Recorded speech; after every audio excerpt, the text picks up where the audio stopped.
இதெல்லாம் எனக்கு கொஞ்சம் கூட பிடிக்கல. இங்க என்ன நடக்குது எனக்கு ஒண்ணுமே புரியல. நீங்க ஏன் இப்படி இருக்கீங்கன்னு யோசிச்சாலே எனக்கு பைத்தியம் புடிச்சிரும் போல இருக்கு. உங்க அப்பா நாடகம் போதும் ஆதி, இதோட நிறுத்திக்கோங்க. இதுக்கு மேல இந்த கன்றாவி எல்லாம் என்னால பார்க்கவே முடியாது. நானும் பொறுத்து பொறுத்து போய்கிட்டு இருக்கேன். ஆனா இங்க எல்லாமே எல்லாம் மீறி போய்கிட்டு இருக்கு.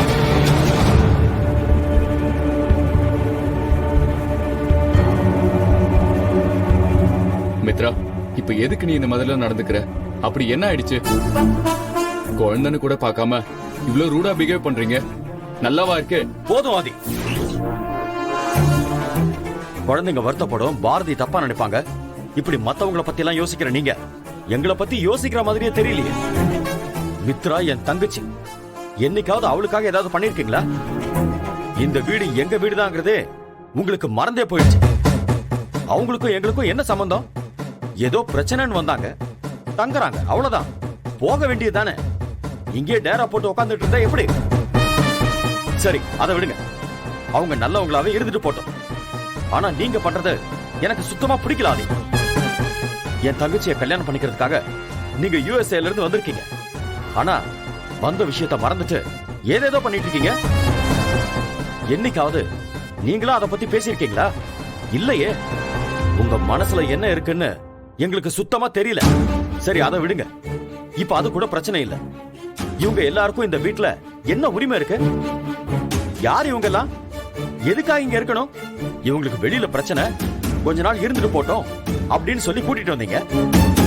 அதுக்கப்புறம் இந்த குழந்தைங்களுக்கு அப்பாவா இருக்கிறேன்னு சொன்னீங்க. அதுக்கப்புறம் பாரதியோட புருஷனை தேடி கண்டுபிடிக்கிறேன்னு சொன்னீங்க.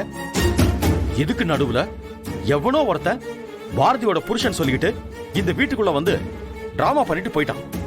இந்த கன்றாவி எல்லாம் எதுக்கு இந்த வீட்டுல நடக்கணும்?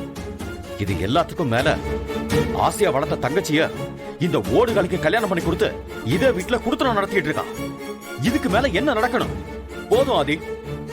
இதுக்கு மேல ஒத்துக்க முடியாது, முடியவே முடியாது.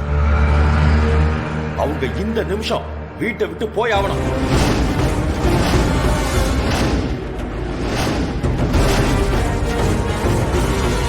மித்ரா, உங்க அண்ணன் ஏன் இவ்வளவு பேசிக்கிட்டு இருக்காரு? நீ அதையெல்லாம் கேட்டுக்கிட்டு எதுவுமே சொல்லாம அமைதியா இருந்தா எப்படி? அவரு கேட்ட ஏதாவது ஒரு கேள்விக்கு உங்ககிட்ட பதில் இருக்காதி? இல்ல, நான் மட்டும் அவர்கிட்ட என்ன பேச முடியும்? அவங்க யாரையும் என்னால அனுப்ப முடியாது மித்ரா. என்ன பேசுறீங்க ஆதி? ஏன் அவங்களை அனுப்ப முடியாது? முடியாது.